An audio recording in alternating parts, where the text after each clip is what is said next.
Hello cuties, आप सब लोगों का स्वागत है मूवीज़ पनघट में। आज हम बात करने वाले हैं she and her perfect husband के एपिसोड 18 की। एपिसोड की स्टार्टिंग होती है, वूफी जुनूई की मदर को बता देती है कि क्विंची उसकी बॉस है और वो जुनूई से काफ़ी ज़्यादा नफरत करती है, इसलिए वो मुझसे भी नफरत कर रही है।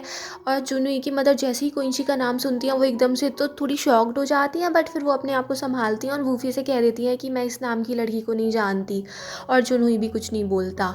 फिर दिखाते हैं क्विंची और यंगवा ने शादी कर ली थी और क्विंची अपना मैरिज सर्टिफिकेट ही देख रही होती है और वो बहुत ही ज़्यादा खुश होती है कि मैं कितनी अच्छी हूँ, मैं कितने मुश्किल से मुश्किल केस भी इजीली हैंडल कर लेती हूँ। और फिर वो अपना और यंगवा का फ़ोटो देख के बहुत खुश हो रही होती है कि हम कितने अच्छे लग रहे हैं। यंगवा भी अपने रूम में अपना मैरिज सर्टिफिकेट ही देख रहा होता है और उसमें वो अपना फ़ोटो देख के सोचता है कि ये फ़ोटो कितना ज़्यादा बेकार आया है। वैसे तो मैं इतने अच्छे से स्माइल कर सकता हूँ, इसमें मेरी स्माइल इतनी बेकार सी क्यों लग रही है। वो अपने टर्टल को भी अपना फ़ोटो दिखाता है और उसका टर्टल भी वहाँ से मुंह हटा लेता है। यंगवा बड़े परेशान था कि मेरा फ़ोटो अच्छा क्यों नहीं आया, क्या मुझे फ़ोटो चेंज कर लेना चाहिए।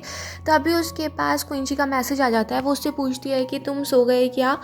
यंगवा कहता है अभी तो नहीं सोया। तो क्विंची उससे कहती है कि मुझे तुमसे एक क्वेश्चन पूछना था, उस दिन उस यूटिलिटी रूम में तुम मुझसे क्या कहने वाले थे, क्या करने वाले थे। फिर दिखाते हैं यंगवा अपने रूम से बाहर निकलता है और क्विंची भी निकलती है, दोनों आपस में टकरा जाते हैं और फिर दोनों किस करने लगते हैं। यंगवा कहता है कि मैं बस यही करना चाहता था।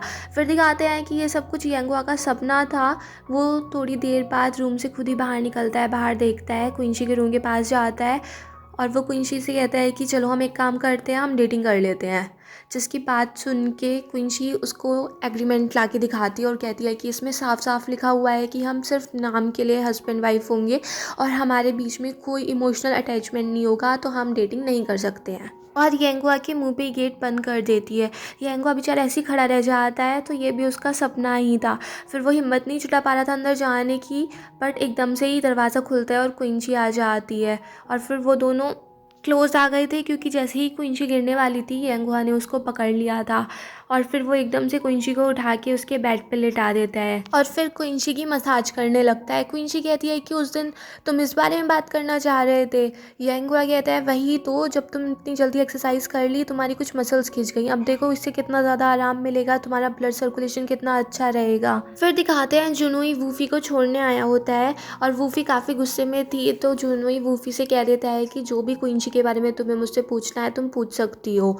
वूफी उससे कहती है कि तुमने मुझे बताया ही नहीं कि क्विंची तुम्हारी एक्स गर्लफ्रेंड थी, ये बात तुमने मुझसे क्यों छिपा के रखी।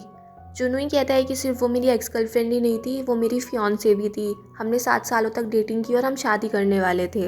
मेरी मॉम को क्विंची की फैमिली पसंद नहीं थी और मैं क्विंची पे दबाव बना रहा था शादी के लिए और फिर हम लोगों का ब्रेकअप हो गया। वो भी पूछती है कि ये काम कब हुआ था।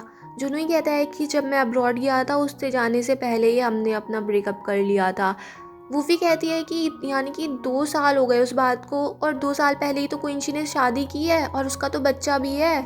इसका मतलब वो तुमसे झूठ बोल रही थी, वो तुम्हारी पीठ पीछे यंगवा से मिल रही थी और उसने तुम्हें धोखा दिया, तुम्हारी कोई गलती नहीं थी, उसने तुम्हें बुली किया। और क्विंची पे बहुत ज़्यादा गुस्सा करने लगती है कि वो तो 2 टाइमिंग निकली।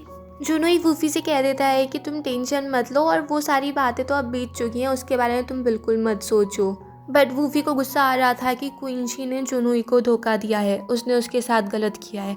फिर दिखाते हैं प्रेस कॉन्फ्रेंस होती है और उसमें डैन पिंग अनाउंस कर देती है कि वो लोग 3 सालों के अंदर सब लोगों का पैसा वापस कर देंगे और वो चाहते हैं कि पिंग डैन फैंग जल्दी से देश में वापस आए और जो उसने गलती की है उसके लिए माफ़ी मांगे और सबको सबका पैसा वापस करे।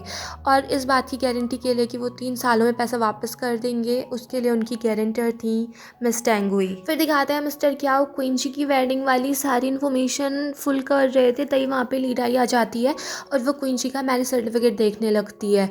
मिस्टर क्याओ कहते हैं कि देख लो, तुमने तो कभी ये देखा नहीं होगा ना क्योंकि तुम तो सिंगल ही हो।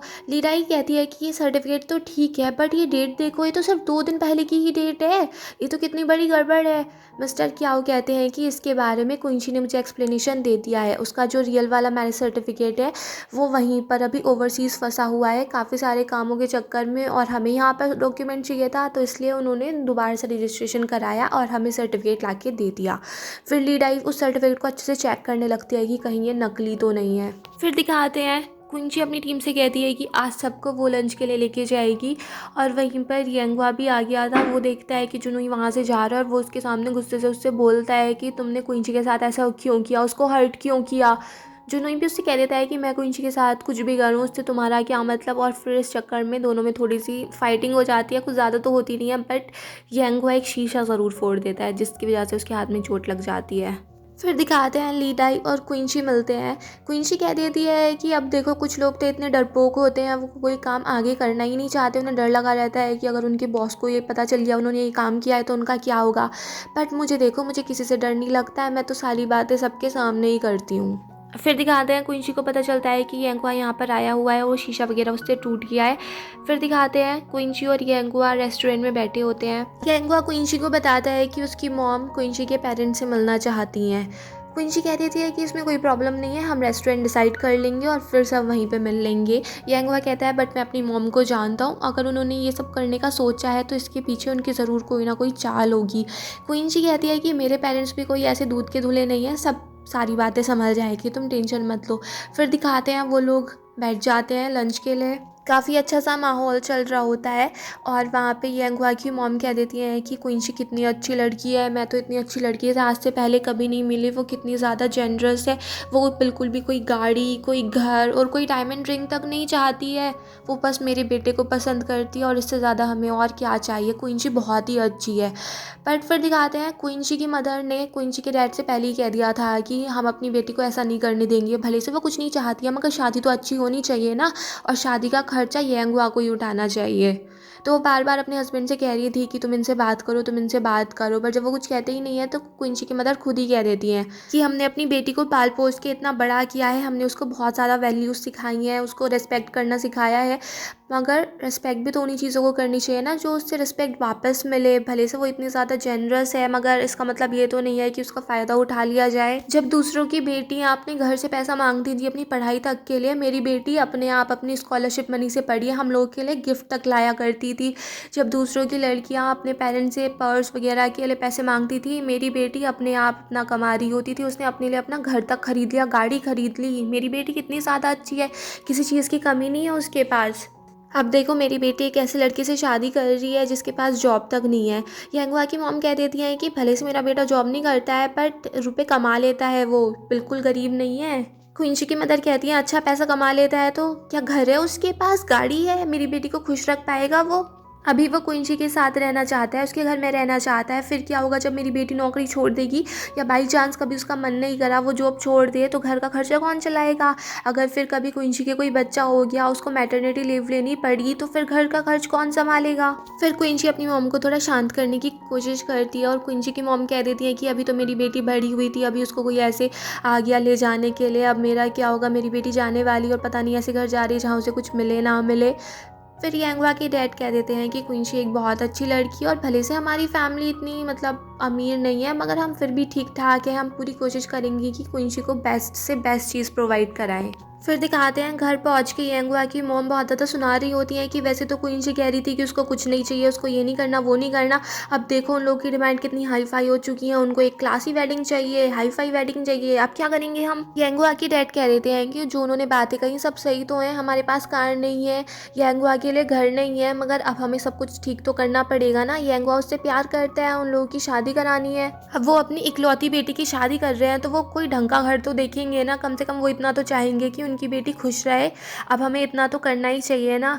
यंगवा की मॉम कह देती हैं कि मुझे शादी से ऐसे कोई एतराज़ नहीं है, हम अच्छी से शादी कर देंगे, मगर वो इतनी जल्दी जल्दी कर रहे हैं, टाइम नहीं है सब कुछ करने का।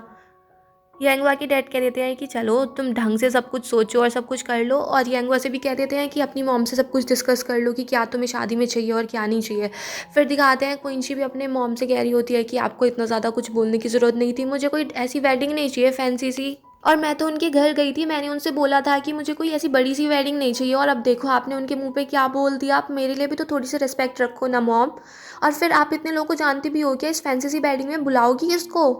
क्विंची की मॉम कह देती है बहुत सारे लोग हैं मेरे जानने वाले और मैं उसको भी बुलाऊंगी, क्वीन वेन्यू की मॉम भी आएगी और मेरी सारी आंट भी आएंगी, गाँव से आएंगी, सबको मैं दिखाऊंगी। जो जो मुझसे ये कहते थे ना कि मेरी क्विंची कभी किसी से शादी नहीं कर सकती, मैं उन सबको दिखाऊंगी कि क्विंची मेरी कितनी अच्छी है, वो शादी कर रही है और ये यंगवा कितना अच्छा लड़का है। फिर क्विंची के डैड भी उसकी मॉम को छुपा रहे थे, तो फिर क्विंची की मॉम कह रही थी कि मुझे यहीं उतार दो, मुझे नहीं जाना है अब कार में, और फिर वो वहीं पे उतर जाती हैं और गुस्से में चली जाती हैं। क्विंची के डैड क्विंची से कहते हैं कि मैं उनको संभाल लूँगा और तुम घर चले जाओ। फिर दिखाते हैं यंग हुआ काई लियांग के साथ होता है और काई लियांग उससे कहता है कि वैसे तू मेरा फ्रेंड है, मगर क्विंची की फैमिली ने जो कंडीशन रखी है वो भी तो ठीक ही है ना। अब उनकी इकलौती बेटी है, कोई ऐसे आ गया बेरोज़गार इंसान उससे शादी करने के लिए, अब वो लोग कुछ तो चाहेंगे ही ना। मेरे सामने मेरी बेटी के लिए ऐसा कोई रिश्ता आ जाता, मैं तो उस लड़के को वहीं मार देता। फिर काई लियांग वहाँ से उठ के चला जाता है और यांगवा काफ़ी ज़्यादा ड्रिंक कर लेता है और फिर वो क्विंची को फ़ोन करता है और उससे कहता है कि इस दुनिया में तुम्हारी सबसे ज़्यादा फेवरेट थिंग और लीस्ट फेवरेट थिंग क्या है। क्विंची यांगवा की आवाज़ सुन के समझ जाती है कि ज़रूर ये ड्रंक होगा और ऐसी बातें कर रहा है। यांगवा कहता है कि मुझे पसंद नहीं है जब मेरी मॉम मुझे ऐसे प्रेशर करती हैं शादी करने के लिए और वो मुझे ऐसे ब्लाइंड डेट पे भेज देती है। मुझे अपने घर के सामने वाला होटल भी अच्छा नहीं लगता है और मुझे ये भी नहीं अच्छा लगता जुनूई जब तुम्हें देखता है वो तुम्हें नज़रों से देखता है। मेरा मन करता है कि मैं जुनूई को बहुत मारूं, बहुत मारूं, बहुत मारूं। और लास्ट टाइम मैंने उसको मार ही दिया था, मगर वो लकी निकला, वो बच गया। क्विंची भी यांगवा की बातों को सुन के हंस रही थी। यांगवा कहता है क्विंची तुम इस दुनिया में प्राइसलेस हो, तुमसे ज़्यादा सुंदर इस दुनिया में कोई नहीं है। मैं इस दुनिया की सारी चीज़ें तुम्हें देना चाहता हूँ, जो तुम्हें चाहिए और जो तुम्हें नहीं चाहिए, मैं तुम्हें सब कुछ देना चाहता हूँ। हनी हम शादी करने वाले हैं, हमारी शादी होने वाली है, मैं बहुत ही ज़्यादा खुश हूँ। मैं तुम्हें वो हर चीज़ दूंगा जो तुम्हें शादी में चाहती हो। मैं तुमसे बहुत ज़्यादा प्यार करता हूँ क्विंची। और फिर वो वहीं टुल हो गया था। क्विंची उसको हेलो हेलो करती रह जाती और फिर वो वीडियो देख रही थी जिसमें यांगवा ने जुनुई को मारा था। फिर दिखाते हैं एक होटल में टेंगुई देख लेती है कि वूफी किसी के साथ डांस कर रही है और जब उसको पता चलता है कि वो आदमी कौन है तो वो एक्चुअल में वूफी का फादर ही था और उसको पता चल जाता है कि वो एक चीमी पब्लिक रिलेशन से है, जिसको देख के मिस टेंगुई कुछ सोचने लग जाती हैं। फिर दूसरी साइड दिखाते हैं क्विंची यांगवा को लेने के लिए आ गई थी, काई लियांग भी यांगवा को उठा रहा होता है और वो उससे कहता है देख तेरी वाइफ आई है तुझे लेने के लिए। यांगवा कहता है कि मेरी तो कोई वाइफ ही नहीं है। फिर वो उठ के देखता है क्विंची की तरफ और यहीं पे ये एपिसोड फिनिश हो जाता है। अगर आपको ये पसंद आया हो तो प्लीज़ मेरे चैनल को सब्सक्राइब करें, लाइक करें, शेयर करें, कमेंट्स करें and bye bye till next video.